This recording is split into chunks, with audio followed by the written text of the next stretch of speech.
하나님의 말씀 야고보서 4장 11절 12절 다 같이 읽겠습니다. 형제들아 피차에 비방하지 말라. 형제를 비방하는 자나 형제를 판단하는 자는 곧 율법을 비방하고 율법을 판단하는 것이라. 내가 만일 율법을 판단하면 율법의 준행자가 아니요 재판자로다. 입법자와 재판자는 오직 하나이시니 능히 구원하기도 하시며 멸하기도 하시느니라. 너는 누구간데 이웃을 판단하느냐. 아멘. 야고보는 교회 공동체를 향하여 형제를 비방하지 말고 형제를 판단하지 말라고 말합니다. 왜냐하면 형제를 비방하거나 형제를 외모로 판단하면 이것은 곧 율법을 비방하고 율법을 판단하는 것이며 결국 율법의 입법자이시고 율법의 재판자이신 하나님을 대적하고 거스리는 것이기 때문입니다. 로마서 7장의 말씀처럼 율법은 하나님의 입으로부터 나온 말씀이기에 거룩하고 선하고 의롭고 신령하기까지 합니다.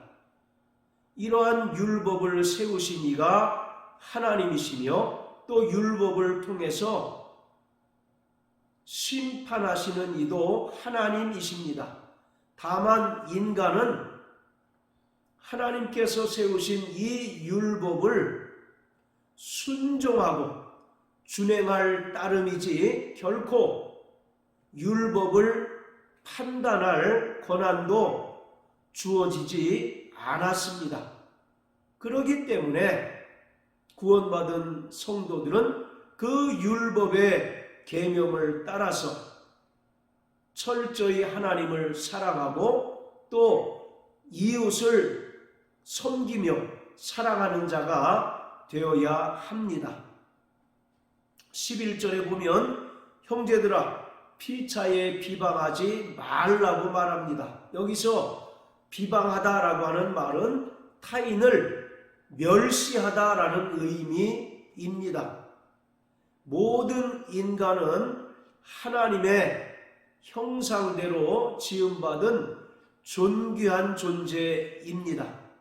시편 8편 5절에 보면 하나님보다 조금 못한 존재로 지으시고 존귀와 영광으로 관을 씌우셨다라고 말씀하십니다. 이것은 하나님께서 인간을 지으실 때 하나님의 형상대로 지으셨다는 것을 말합니다.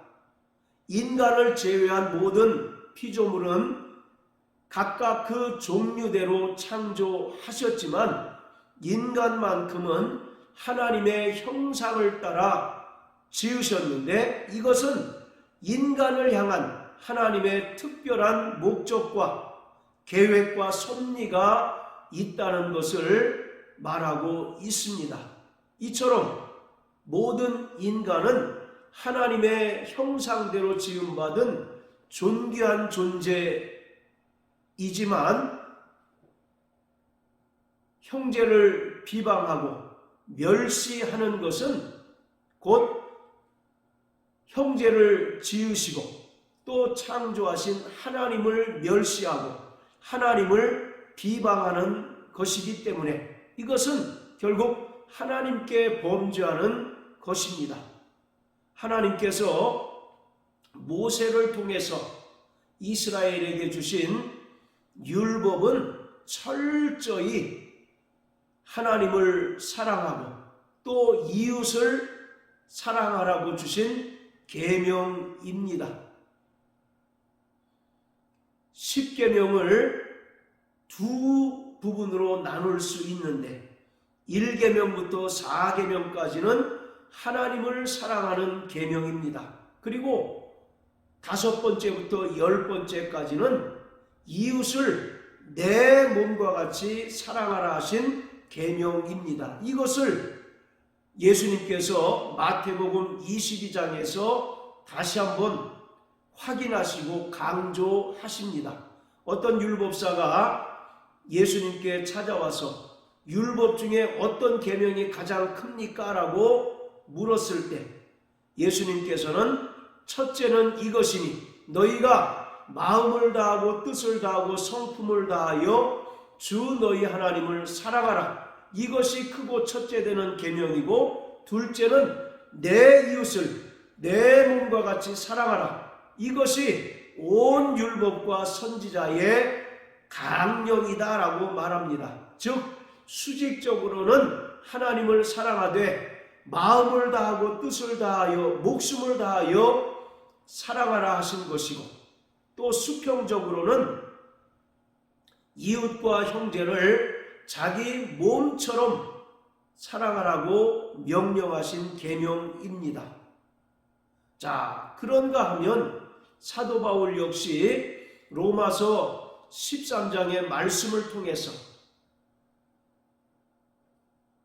사랑이 율법의 완성이라고 말합니다. 자, 로마서 13장 8절부터 10절까지 읽겠습니다. 피차 사랑의 빛 외에는 아무에게든지 아무 빛도 지지 말라. 남을 사랑하는 자는 율법을 다 이루었느니라. 간음하지 말라, 살인하지 말라, 도적질하지 말라, 탐내지 말라 한 것과 그 외에 다른 계명이 있을지라도 내 이웃을 내 자신과 같이 사랑하라 하신 그 말씀 가운데 다 들었느니라. 사랑은 이웃에게 악을 행치 아니하나니 그러므로 사랑은 율법의 완성이니라. 10절에서 사랑은 율법의 완성이라고 말합니다.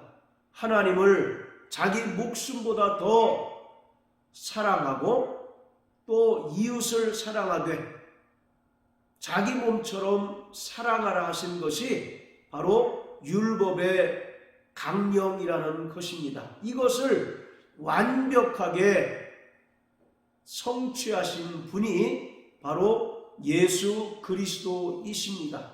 로마서 5장 8절의 말씀처럼 우리가 아직 죄인 되었을 때에 하나님의 아들 독생자 예수 그리스도께서 말씀이 육신이 되어 이 땅에 오셔서 죄인된 우리를 위하여 친히 십자가에 달려 죽으시고 부활하심으로써 우리를 사랑하셨고 그 사랑으로 말미암아 우리는 구원함을 얻고 죄와 사망의 권세로부터 건짐을 받게 되었습니다.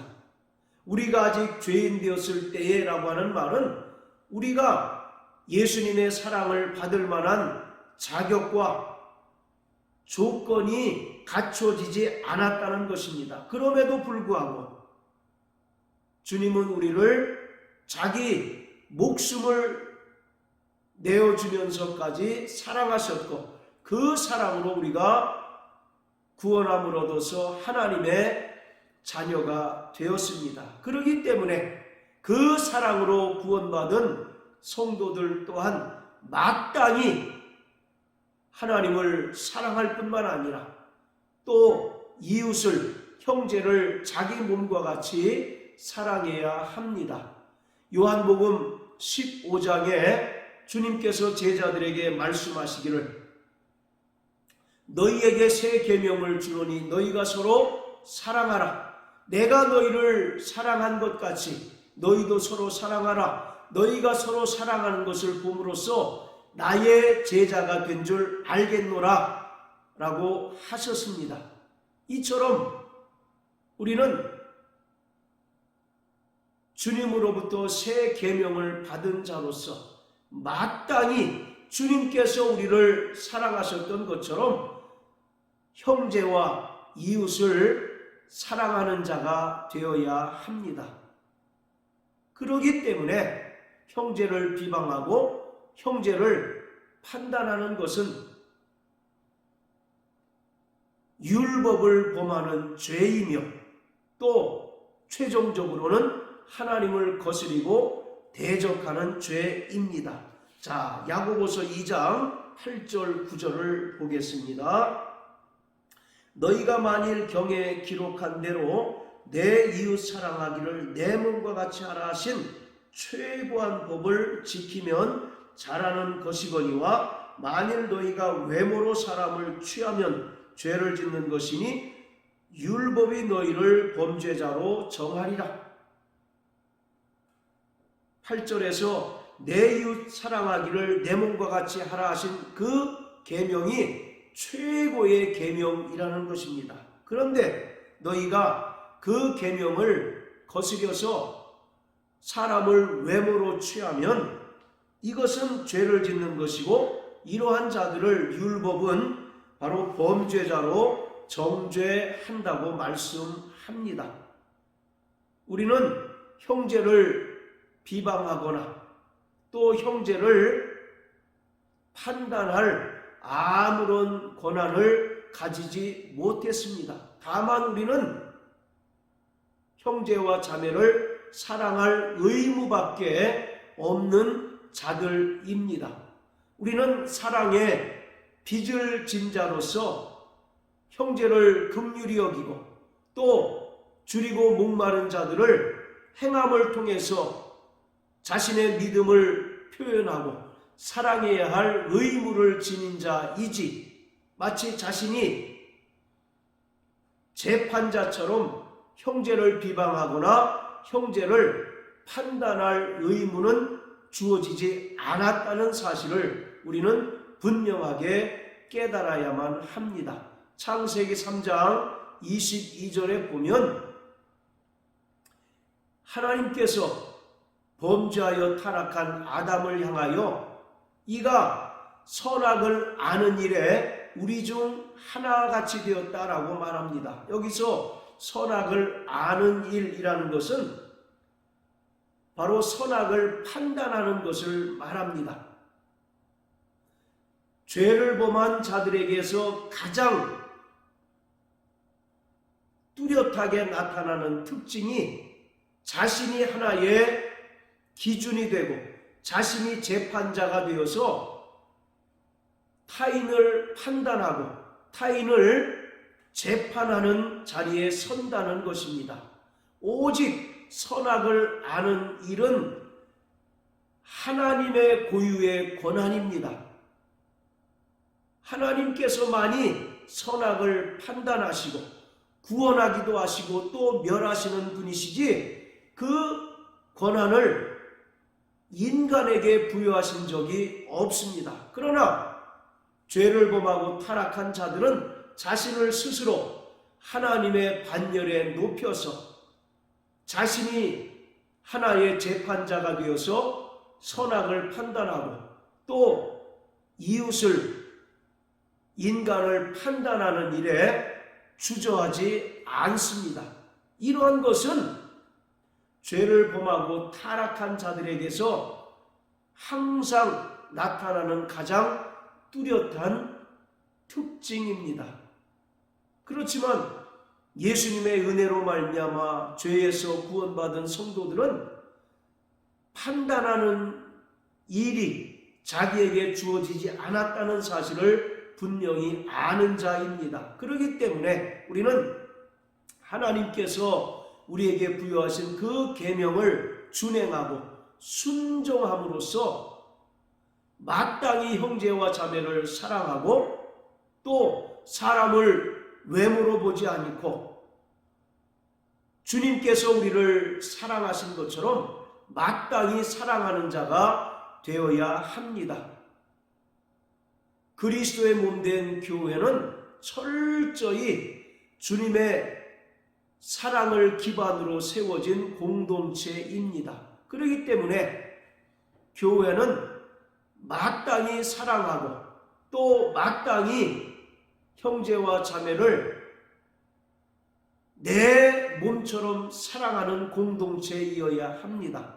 서로를 향하여 비방하고 서로를 향하여 판단할 때 교회는 온전히 서지 못하고 무너지고 파괴될 수밖에 없습니다. 베드로전서 4장 8절에 보면 우리가 열심으로 사랑할지니 사랑은 허다한 죄를 덮는다라고 말씀합니다. 모든 교회에 집계된 성도들이 다 완전한 자가 아니고 약점을 지닌 존재들이기에 서로가 서로의 약점을 비방하고 또 판단하게 된다면 그 교회는 온전히 설 수 없고 무너지게 됩니다. 그렇기 때문에 우리는 열심으로 사랑하고 또 열심으로 사랑함으로써 형제와 자매의 허다한 죄를 덮는 자들이 되어야 하는 것입니다. 마태복음 7장에서 주님은 말씀하시기를 너희는 아무도 비판하지 말라. 너희가 형제와 자매를 비판하고 헤아릴 때 너희도 그 비판과 그 헤아림으로 비판을 받을 수밖에 없다고 말씀하십니다. 너희는 어찌하여 내 눈 속에 있는 들보는 생각하지 않고 형제의 눈 속에 있는 조그마한 티끌을 보고 형제를 비난하고 판단하고 정죄하느냐? 그러지 말라고 말씀하고 있습니다. 오직 판단하고 정죄하실 수 있는 권한은 하나님 한 분밖에 없습니다. 그렇기 때문에 구원받은 성도들은 우리가 죄인 되었을 때에 우리를 사랑하셔서 우리를 구원하시고 하나님의 자녀가 되게 하시고 천국 백성이 되게 하신 그 주님의 사랑을 통하여 구원받은 자이기에 마땅히 형제를 자기 몸처럼 사랑하고 또 불쌍히 여기는 마음이 우리에게 있어야 합니다. 이러한 주님의 사랑이 차고 넘칠 때 교회가 더욱더 든든히 세워져 가고 교회를 세우신 하나님의 본래의 그 뜻과 계획을 온전히 감당해 낼 수 있을 것입니다. 그러므로 사랑하는 성도 여러분, 우리가 마땅히 사랑하는 자 되시길 주의 이름으로 축복합니다. 그리고 열심으로 사랑함으로써 형제와 자매의 허다한 죄를 덮는 저와 여러분들 되시길 예수님 이름으로 축복합니다. 할렐루야.